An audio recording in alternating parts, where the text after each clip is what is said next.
But I think for women, that's kind of like a must. Like, we really do want it, but I don't know. I don't agree with getting emotional. Like, I don't agree with going outside the relationship for that, because I feel like that's where you're going to gravitate towards. Mm-hmm. Like, I think that guy eventually is going to leave whoever the woman is that he's leaving to go find that, because I mean, that's why you get in a relationship. You get in a relationship for companionship, for understanding, for communication. Like, that is why, if you're in a relationship for the right reasons, you know, that is probably why you're in a relationship. So the person that provides that is probably a front runner, assuming they've got some of the other tangibles. But I think we should let Nrgy tell us what she thinks, because no, keep going, don't stop, because I like this. Yeah, because she's the woman. She's the woman. So look, what are we doing, Josh? What are we doing? No, keep that. A lot of men need to hear this. So. Yeah, women know. They need to hear the woman perspective too. I'll get it in. We're lost. Us men, we need clarity. Yeah, this is all. Oh my gosh. Based off what I'm seeing, to just what I'm thinking. Is what now? What was that last part? I said it's just speculation. So like, I really don't know. So like, this is just what I'm thinking based off of experiences I've seen, heard, witnessed. I'm just throwing out what I'm thinking. It's all perspective based anyway. It is. Yeah. It is. But we're waiting on your perspective, Nrgy. We are. Okay. What you have to say about it? Because we've been having this healthy banter. Exactly. And I was enjoying it. I did not want to interrupt it at all. I love to just sit back and let stuff like that happen. But my input or opinion or perspective is, whether it's the man or the woman, the male or the female, I always look at the human being, and just understanding humans, understanding the mind, understanding the heart, and how, you know, all the matters of the heart, cheating and all of that kind of stuff, being unhappy, being unsatisfied, being unfulfilled, all is rooted in either love or lack of being appreciated. That's it. All these other examples are just, you know, the ways of how we can explain it, how we can, you know, how we may identify it, how we may describe it. But if you take all of those and you boil it down to the barest minimum, or the root of everything, it's all in love or lack of being appreciated. So it kind of encompasses everything that both of you were just throwing out there. And love and lack of appreciation, depending on the person and what they are currently going through, what they have gone through in their past. I mean, it could go back as far as not feeling appreciated from a parent, not being loved by a parent, not being appreciated from a prior relationship, not being appreciated from friendships. But nonetheless, their decisions of when they choose to step out, or the decisions of when they choose to try to have multiple partners, whether it's agreed upon in an open relationship or not, it's all rooted in the fact of they're not feeling loved, or there's some sort of lack of appreciation in there that they have not dealt with. Yeah. So I don't think we really answered the burning question: if a person gets cheated on, should they stay? Or how many times does it take? Right. Like, so if you've been cheated on 3 or more times, or 1 or more times, or whatever, what's the number? Like, what's the number between, like, is there an actual number between, okay, if they cheat on me twice, then I'm out. If they cheat on me 4 times, then I'm out. If they cheat on me 1 time, then I'm out. Like, is there, like, do you think that should be a magic number to when a person should step out, or should that just be like, you know, one and done? Well, unfortunately, there's no one size fits all. As much as we would like to be able to throw that number out there in this discussion, or even in life, there's no one size fits all. That really has to be answered by each individual person. It's all based off of what their values are. Like, how much do they value themselves and or this relationship compared to what happened? So that's my response. What about you, Emmanuel? Yeah, I mean, that's kind of my take. I always ask, my thing would be why, right?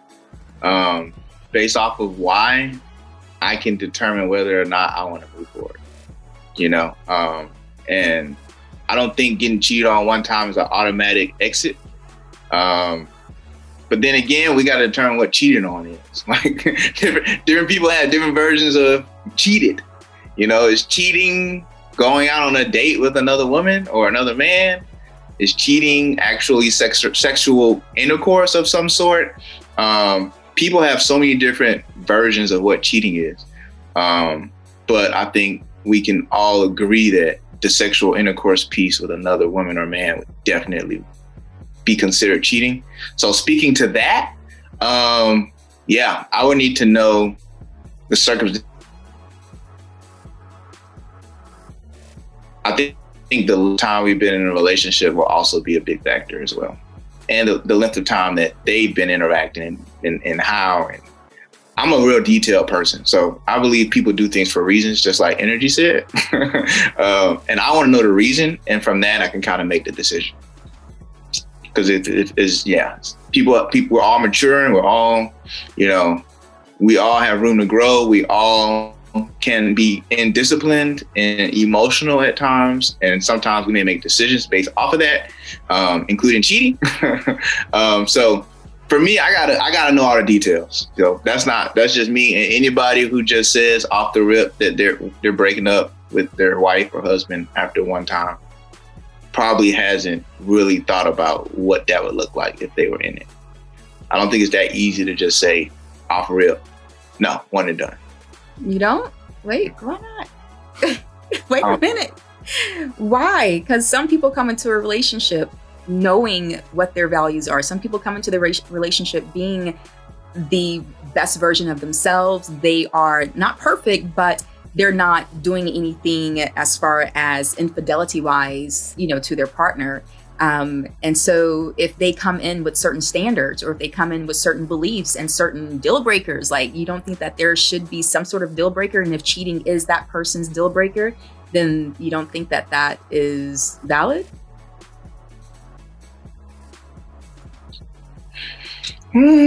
Deal breakers. This is an interesting term for me because honestly, I don't know if those truly exist. Okay, I think it's circumstantial. I think people would like to act and believe they have these deal breakers, but I believe that they can be amended, they can be modified, they can be compromised. And I don't believe even a woman with the highest standard for herself, if the circumstance is a certain way, she may tolerate something that she may have believed that she wouldn't going in. And I think we can all attest to the fact that we've had things that we absolutely stand for that we've gone against at some point, you know? Then those things wouldn't be, just in my opinion, based on the definition, right, then those things wouldn't be deal breakers. Because if there's room for movement, then maybe it's not a deal breaker. So, right. And that's what I'm saying. I'm saying we've had what we believe were deal breakers until it was time for the deal to be broken, and deal didn't get broken. Right. That's what I'm saying. Right. But do you think that some people do have true deal breakers? I believe that people do have true deal breakers, but I also believe many people, they don't. I do believe that. So if someone I believe many people don't. Got it. So for someone who does have a true deal breaker and they stand by it no matter what, and let's just say if for some people their true deal breaker is, let me give you a scenario. Let me give you a different example. Mm-hmm. Could one of your deal breakers be if your spouse puts her hands on you or threatens your life? Are you staying or are you leaving after that one incident? That may not be your deal breaker, so I don't know if this kind of work. But I genuinely don't think I have a deal breaker. Okay. Well, then I'll just generally speak. So there are some people who have deal breakers when it comes to like physical abuse. Some people don't. Some people will still stay. even after, having some sort of physical abuse happen between them. There are some people whose deal breakers are, well, I wanted kids, I wanted kids. Now you change your mind and you don't want kids. So now that's a deal breaker for me because I want a family. I want to, continue a legacy. So for some people, that is a legit deal breaker. So there are some deal breakers out there, and some that people actually do truly stand firm on. And so for those in this case, I do believe that it's very valid if a person says, you know what, enough is enough. If I can come into a relationship and or a marriage and not cheat on my partner, then that's the minimum that I'm asking for. Then if this person cannot truly commit to me, and if this person still feels the need to have to go outside of what we have vowed to each other, then this person isn't ready, or it's just not meant for the two of us to be together in this moment of life. And I think that that's okay for a person to choose to walk away, whether it's the male or the female. Yeah, I agree with that. I do believe that time and circumstance could change that. I think if you're in a relationship 15 years in, never been cheated on, y'all got 3 kids, they're in grade school, everything's great, and you get cheated on, your husband's the main breadwinner, you don't work, and he cheats on you, I do not think you're leaving, even if that's your deal breaker. I think in that circumstance, you're going to be very frustrated. You're going to reevaluate everything, and you might amend your deal breaker. But I don't know. I can't say that the person whose deal breaker was cheating in that moment would just leave the relationship. I don't know if that's the case. Now, when you talk about the kids, that's different because that person's only going to be but so invested before they realize, all right, you can't do that, done. But the investment is what negates the deal breaker for me. Once someone is so invested or so into something, I don't believe it exists, honestly. At all. I think it's situational. But I don't believe it exists. Do you think that I don't. Okay, interesting. All right, Josh. I think the circumstance now is anybody can say that they're going to leave, they get cheated on when there's no commitment, there's no ties, it's early in the game, they don't love them as much. It's easy to say that. But circumstantially, you're 15 years in, you've dedicated your life to this person, y'all have kids, you've moved away from your family, you don't work. If he cheats on you, how firmly are you just going to say, it's done, I'm out? Okay, got it. I want Josh. Yeah, no, it's good. I'm like you, Nrgy. I'm watching. I'm a spectator. I like this. I like this. You have something to say, though, Josh? Hey, this must see TV right here. Okay, I'm watching that. Okay. I mean, that's just my opinion. I think circumstance changes that. It's easy to have a firm deal breaker when you're not overly invested. I understand that. But do you believe that people can be firm in their deal breakers that they've set early on, no matter how long or how much time or money they've invested into something or someone? Do you think that having a deal breaker and executing on that deal breaker is possible? It is barely possible. And I say that just because I don't say that anything is impossible.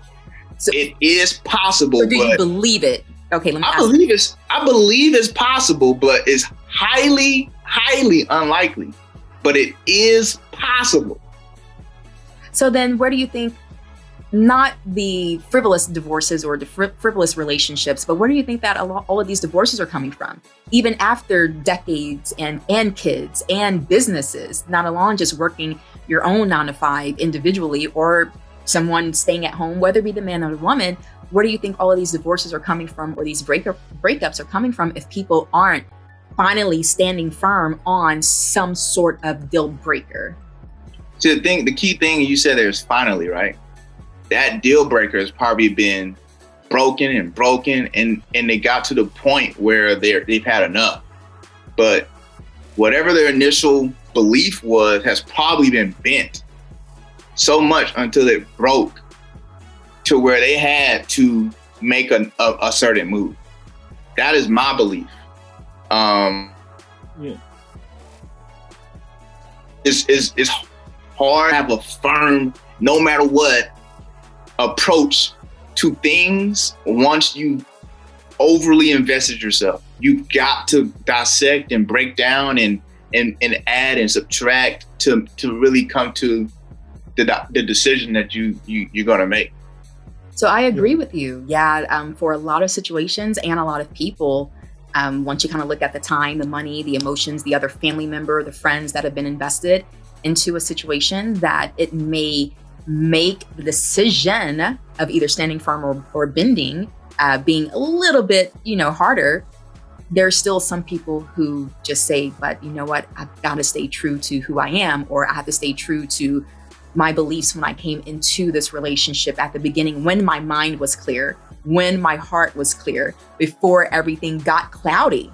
That's why we make decisions as single people. We create our standards, we create our values, we define who we are, we define our why. And so therefore, when or if that time comes, we've already made the decision in the past. It's basically preparing. We're planning for if this, we're not planning for planning for it to happen, but we have already done the work. So therefore, when the situation arises, we already know, okay, well, this is the decision that we made. We made the decision based off of A, B, C, and D. Are all those things still true?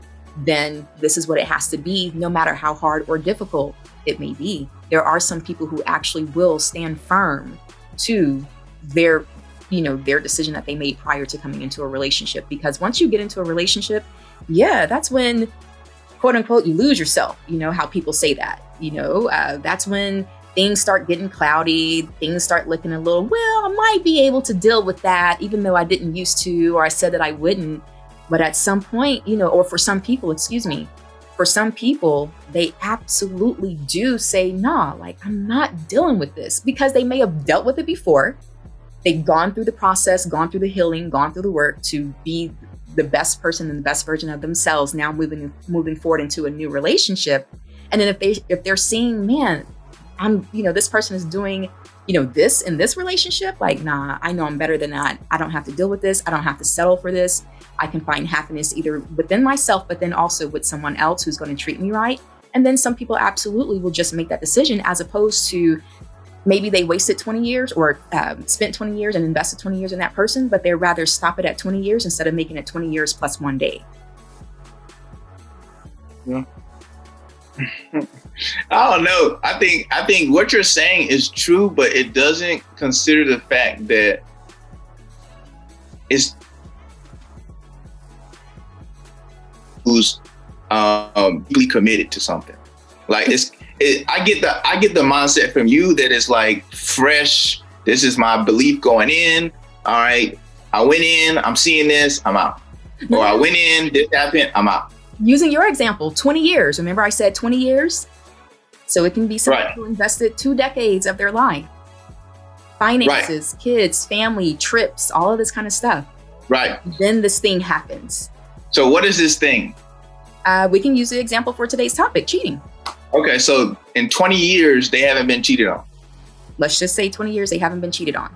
Okay. So they're going to get cheated on, and your belief is that one incident, they're gone.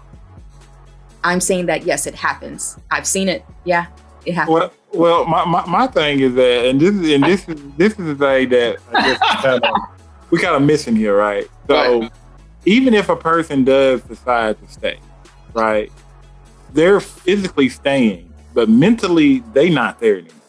They're not. Because once a person gets cheated on, that changes you. Especially if it's after 20 years or something like that, you built up a certain level of trust in this pot, like this trust pot right here. So once a person cheats on you, that's crashing that trust pot all the way down. Right, I agree. So you sitting up here saying, yeah, you physically are in this relationship, but up here, you messed up. Like, you are really messed up. And you're not really 100% there and focusing on building anything or, anything like that, because you're stuck in this time warp of what happened. Right. Because obviously with that kind of stuff, people gonna talk about it. They're gonna say, okay, this is why it happened, whatever the case may be. So whoever got cheated on is gonna be stuck in that moment right there. And they're gonna keep playing it all the way through as long as they're in that relationship with that person. Right. And that's kind of what people I think don't always see. And Emmanuel, you're right. Like, people do tend to stay once that happens, or once they found out that they've been cheated on. But I think that a lot of people don't ask the right questions to themselves in that moment. Like, everyone always focusing on, well, it's 20 years, and well, we got 15 cars or 5 cars, or we got 3 kids, or how many ever kids, or whatever. But that's the main focus. Like, that's the part that they focus on, but nobody focuses on me, like myself, like themselves. Nobody focuses on that part, because you change. Like, you change in that moment. And eventually you stand in a situation like that, it further changes you to eventually you don't recognize yourself anymore. Right. Like, you don't. And I think that that's what people need to consider. If you choose to stay there, then there may be a consequence with you staying in that situation with that person. And it may not be a physical consequence, but it may be a mental consequence for you staying in that position. Right. That makes sense. So yeah, I mean, I agree with Nrgy that it's possible. But I'm telling you, the person who stands by what they say, no matter what, is an elite individual. Like, this is not a normal person. This is not somebody who's weak. This is not, like, this person is legit. Like, cause it's so many factors that you have to look at and just say, no. This is what I'm doing. Like, most people are not going to be able to do that. And that's all I'm saying. It is possible. It's just not probable, because people are not normally strong enough to deny all of those things and stick to the promise they made to the person in the mirror. I don't think it's like a strength thing at that point, though. I don't think it's a strength. I think it's more of a confusion thing. But, like, seriously. Because once okay, think about it from this term. If a person cheats on you after 20 years of being faithful, right, that's gonna throw a person for a tailspin. Like, mentally, that's gonna throw you like, oh my, you would have never believed that person was gonna step out, do whatever.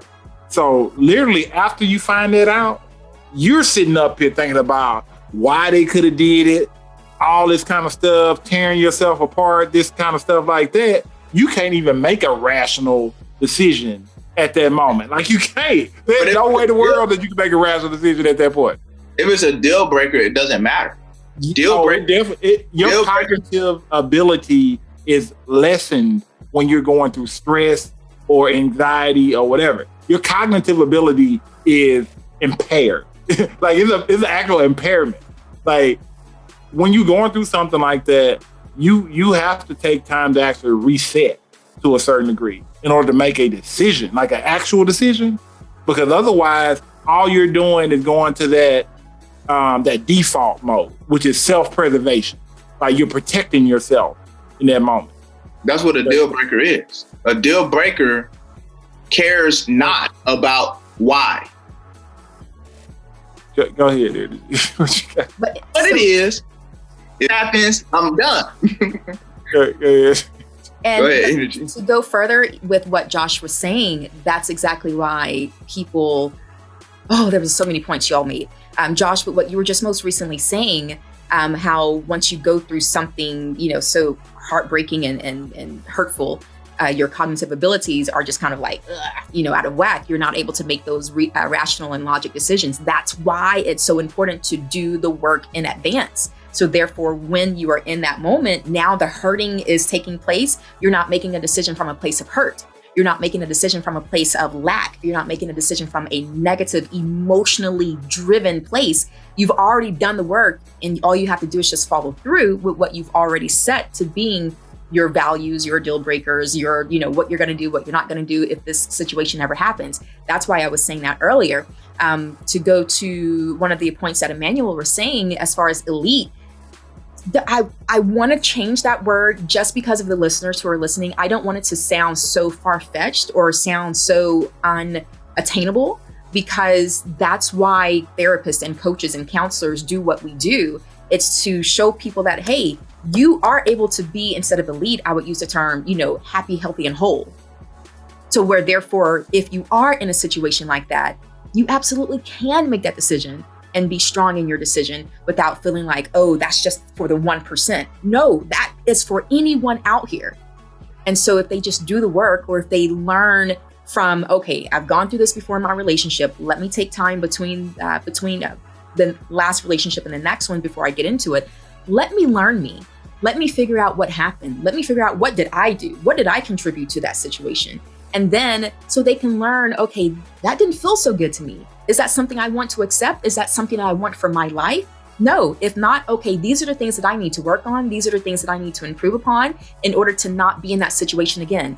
Okay, life is not perfect. Relationships aren't perfect. People aren't perfect. If I end up being with someone that does those things again, then now what will I do? Now, how will I handle that situation to where it's not going to tear me to pieces like it may have done in the past before? So I want to restate that and just let people know it is possible to be able to be that whole, healthy, and happy person in your relationship without the feeling of, oh man, that's too far, that's too high to try to reach, because that's what coaches and therapists, that's the work that we do every day to build people up. But I agree with you too, Emmanuel. Absolutely. Yes. Both what you're saying also, it is true. There are some people who will bend. I'm not denying that at all. The only thing that I'm trying to get across is there are some people who will not bend. Right. That's some good perspective. It is. Yeah, I think I love this topic. This is a home run. I'll tell you. So this is it is. This is a good way to end this episode. It is. So another great episode of Adding Perspective with Josh. I'm Josh.